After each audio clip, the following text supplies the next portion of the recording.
सुषमा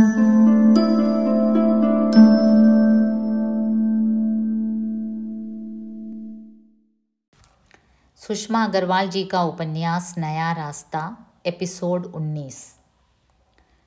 जब से अमित का रिश्ता टूटा था तभी से मायाराम जी के घर में उदासी छा गई थी। अमित की माँ तो यह सपना संजोए बैठी थी कि जब अमित की दुल्हन घर में आएगी तो घर में रौनक बढ़ेगी। उनकी बेटी का अधिकतर समय तो कॉलेज में और पढ़ाई में ही लगता था। इसके अतिरिक्त और भी न जाने क्या क्या अरमान थे उनके। मायाराम जी और अमित तो सुबह अपनी फैक्ट्री चले जाते, मधु अपने कॉलेज चली जाती। अकेलेपन में उन्हें बहू की कमी विशेष रूप से अखरती थी। कितनी ही बार उन्होंने अमित को शादी के लिए तैयार करने की कोशिश की, परंतु अमित चुपचाप उनकी बातें सुनकर इधर उधर हो जाता। उनकी बातों का सही ढंग से उत्तर नहीं देता था। सुबह लगभग 11 बजे का समय था। अमित व उसके पिताजी फैक्ट्री गए हुए थे। मधु कॉलेज जाने की तैयारी कर रही थी। तभी पोस्टमैन ने घंटी बजाई। मधु को कॉलेज जाने की जल्दी थी, इसलिए माताजी ने ही दरवाज़ा खोला। पोस्टमैन ने एक लिफाफा उनके हाथ में पकड़ा दिया। उन्होंने लिफाफा खोलकर देखा तो वे प्रसन्न हो गई। उनके भतीजे दीपक की शादी का कार्ड था। कितनी प्रसन्न थी आज वे। उनको अपने भाई के पास गए हुए कई वर्ष हो गए थे। उन्होंने सोचा कि इस बार वे शादी में जाएंगी, तब कुछ दिनों के लिए वहाँ रुकेंगी। तभी कॉलेज के लिए तैयारी करते हुए मधु ने पूछा, मम्मी जी किसका पत्र आया है? माँ प्रसन्नतापूर्वक बोली, पत्र नहीं, कार्ड आया है। तुम्हारे दीपक भैया की शादी है। शनिवार की शादी है और रविवार को प्रीति भोज है। पर मम्मी मैं तो वहाँ जा ही नहीं पाऊंगी, मेरी तो परीक्षा शुरू हो जाएगी। मधु कुछ उदास सी होकर बोली, यदि तुम्हारी परीक्षा होगी तो मैं भी कैसे जा पाऊंगी? नहीं मम्मी, आप तो चली ही जाना, मैं यहाँ पर ही रुक जाऊंगी। परीक्षा होने के कारण मेरा तो जाना संभव नहीं हो सकेगा। वैसे मैं तो बहुत दिनों से इंतज़ार कर रही थी कि दीपक भैया की शादी में ज़रूर जाऊंगी। मामा जी के पास गए हुए कई वर्ष हो गए हैं। अच्छा मम्मी, अब मैं कॉलेज जा रही हूँ। यह कहकर मधु बैग हाथ में लिए कॉलेज के लिए चल दी।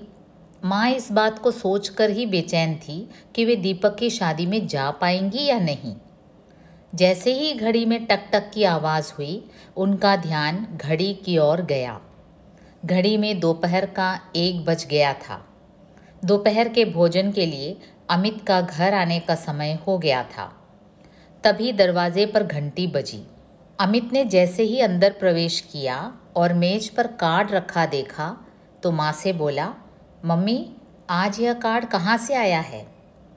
इसी शनिवार को दीपक की शादी है, उसका ही कार्ड आया है। दीपक की शादी है? अच्छा, कब की है उसकी शादी? तू ही कार्ड पढ़कर देख लेना। अमित ने कार्ड पढ़कर मेज पर रख दिया। इतने में माँ रसोई घर में उसके लिए खाना लेने चली गई। अमित माँ के पीछे पीछे रसोई घर तक पहुँचा और उनसे बोला, मम्मी आज बहुत तेज़ भूख लगी है। तेरा खाना लेने ही तो मैं आई हूँ बेटे, माँ ने बड़े प्यार से कहा। अमित मेज़ पर बैठा खाना खाने लगा। माँ भी उसके पास बैठ गई। बैठे बैठे वह न जाने किन विचारों में खो गई और एकटक अमित की ओर ही देखती रही। जब अमित ने महसूस किया कि माँ एकटक उसी की ओर निहारे जा रही है तो उससे रहा न गया। वह उनसे पूछ ही बैठा, मम्मी आप क्या देख रही हैं? यह सुनकर उनकी तल्लीनता भंग हो गई और वह चौंक कर बोली, कुछ नहीं बेटे, कुछ नहीं। कुछ तो है मम्मी, आप इस तरह लगातार क्या देख रही हैं मेरे चेहरे पर? अमित ने पूछा। बेटे, मैं यह सोच रही थी कि दीपक तुझसे 2 वर्ष छोटा है, उसका विवाह हो रहा है, परंतु तुम उससे बड़े होते हुए भी तुम्हारी शादी नहीं हो पाई है। यह कहते कहते माँ काफ़ी उदास हो गई थी। आप इतनी परेशान क्यों हो रही हैं मम्मी? इसमें परेशानी की क्या बात है? अमित ने अपने गले का गस्सा सटकते हुए कहा। बेटे, धनीमल जी के यहाँ से तुम्हारा रिश्ता क्या छूटा है कि तुम अब शादी के लिए तैयार ही नहीं हो रहे हो? ऐसी क्या बात है बेटे, तुम शादी क्यों नहीं करना चाहते हो? मम्मी, मैंने ऐसा तो नहीं कहा कि मैं शादी नहीं करूँगा, परंतु अभी यह विचार छोड़ दिया है। अमित बेटे, मधु भी अब शादी के योग्य हो गई है। उसकी भी अब शादी करना चाहती हूँ, परंतु मैं यह चाहती हूँ कि पहले तुम्हारी शादी हो जाती तो अच्छा था, क्योंकि तुम आयु में भी मधु से 7 वर्ष बड़े हो। और दूसरी बात यह है कि मधु की शादी में भी मैं सब काम अकेले नहीं कर पाऊँगी। बहू घर में होगी तो काफ़ी काम कर लेगी, माँ ने उसे समझाते हुए कहा। अभी आप पहले मधु की शादी कर दीजिए, मेरे चक्कर में उसकी शादी क्यों रोकती हैं?